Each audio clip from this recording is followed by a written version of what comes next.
Hi, things get really exciting now. The dwarves and Bilbo now under siege in the mountain. What are they going to do? Is it worth it? Anyway, chapter 16, A Thief in the Night. Now the days passed slowly and wearily. Many of the dwarfs spent their time piling and ordering the treasure, and now Thorin spoke of the Arkenstone of Thrain, and bade them eagerly to look for it in every corner. For the Arkenstone of my father, he said, is worth more than a river of gold in itself, and to me it is beyond price. That stone of all the treasure I name unto myself, and I will be avenged on anyone who finds it and withholds it. Bilbo heard these words, and he grew afraid, wondering what would happen if the stone was found, wrapped in an old bundle of tattered oddments that he used as a pillow. All the same, he did not speak of it, for as the weariness of the days grew heavier, the beginnings of a plan had come into his little head. Things had gone on like this for some time, when the ravens brought news that Dane and more than 500 dwarfs, hurrying from the Iron Hills, were now within about 2 days' march of Dale, coming from the northeast. But they cannot reach the mountain unmarked, said Roach, and I fear lest there be a battle in the valley. I do not call this counsel good. Though they are grim folk, they are not likely to overcome the host that besets you. And even if they did so, what will you gain? Winter and snow is hastening behind them. How shall you be fed without the friendship and goodwill of the lands about you? The treasure is likely to be your death, though the dragon is no more. But Thorin was not moved.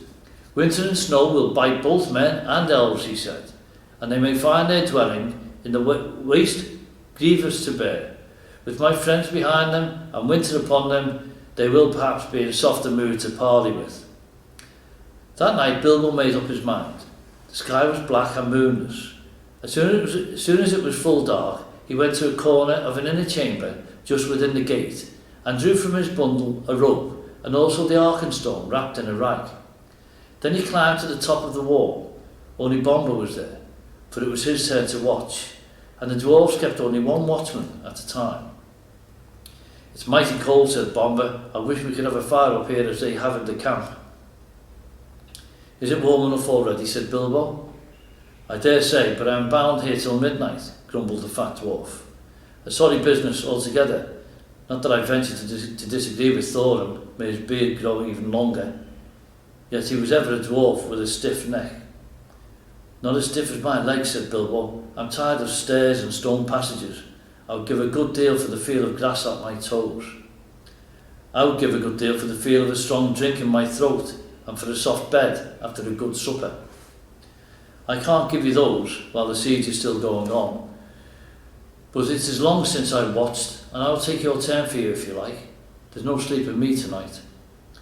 You are a good fellow, Mr. Baggins, and I will take your offer kindly. If there should be anything to note, rouse me first, mind you. I will lie in the inner chamber to the left, not far away. Off you go, said Bilbo. I will wake you at midnight, and you can wake the next watchman. As soon as Bombur had gone, Bilbo put on his ring, fastened his rope, slipped down over the wall, and was gone. He had about 5 hours before him. Bombur would sleep. He could sleep at any time, and ever since the adventure in the forest, he was always trying to recapture the beautiful dreams he had then. And all the others were busy with Thorin. It was unlikely that any, even Fili or Kili, would come out on the wall until it was their turn.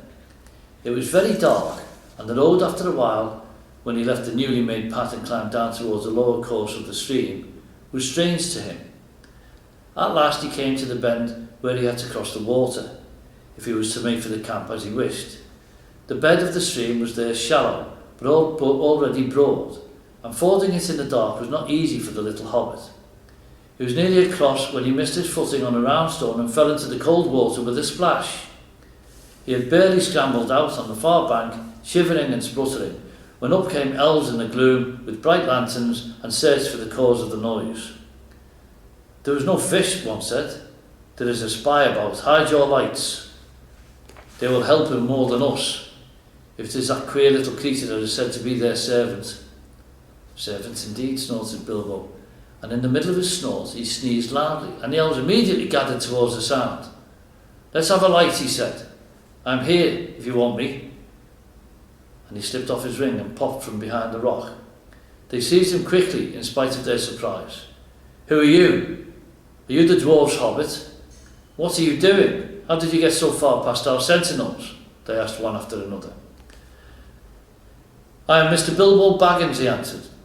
Companion of Thorin, if you want to know.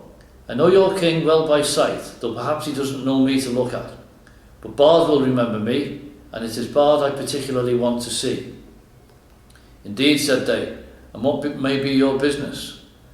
Whatever it is, it's my own, my good elves. But if you ever wish to get back to your own woods from this cold, cheerless place, he answered, shivering, you will take me along quick to a fire where I can dry, and then you will let me speak to your chiefs as quick as may be. I have only an hour or two to spare.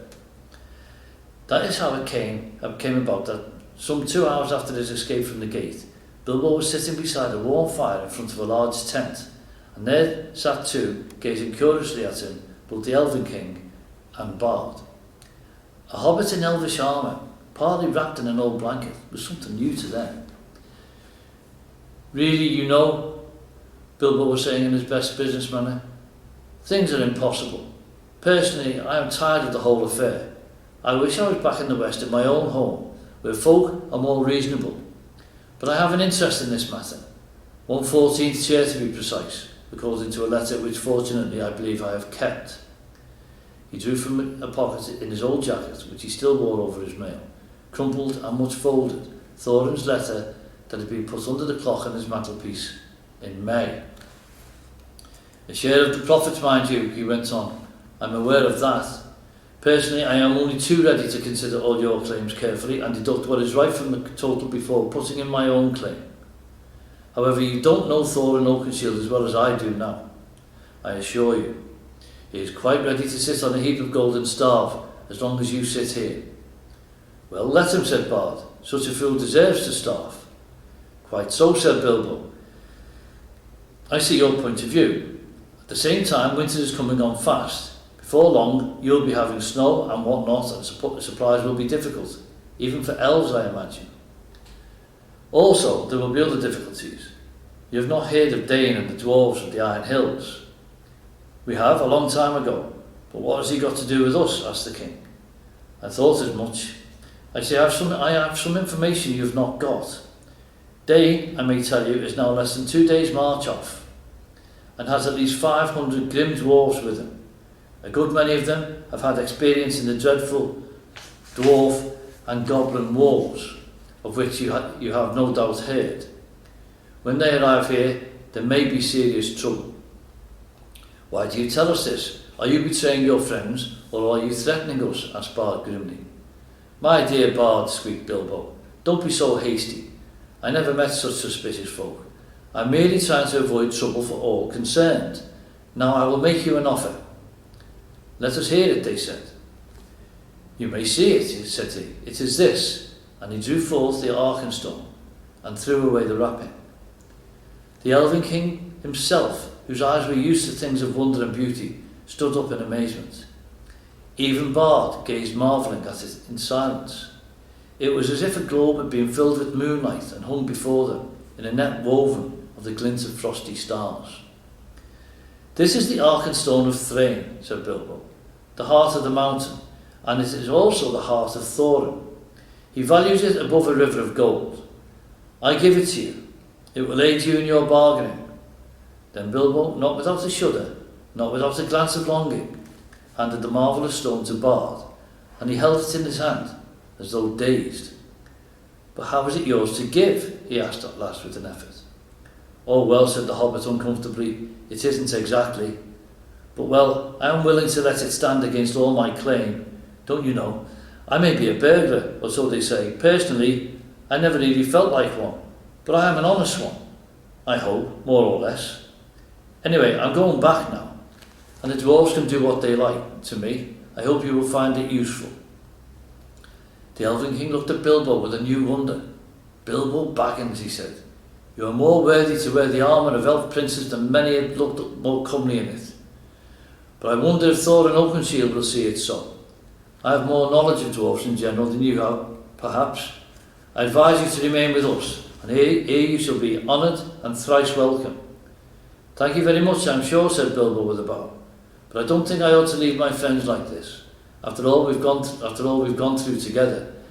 And I promised to wake old Bomber at midnight, too. Really, I must be going, and quickly." Nothing they could say would stop him, so an escort was provided for him, and as he went, both the king and Bard saluted him with honour. As they passed through the camp, an old man wrapped in a dark cloak rose from the tent door where he was sitting, and came towards them. "Well done, Mr. Baggins," he said, clapping Bilbo on the back. "There is always more about you than anyone expects." It was Gandalf. For the first time in many a day, Bilbo was really delighted, but there was no time for all the questions that he immediately wished to ask.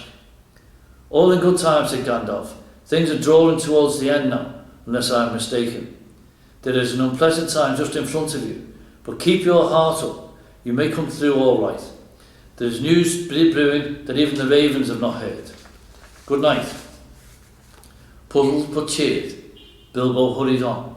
He was guided to a safe ford and set across dry, and then he said farewell to the elves and climbed carefully back towards the gate. Great weariness began to come over him, but it was well before midnight when he clambered up the rope again. He was still where he had left it.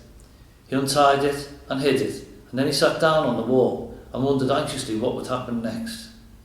At midnight, he woke up Bomber, and then, in turn, rolled himself up in his corner without listening to the old dwarf's thanks, which he felt he had hardly earned.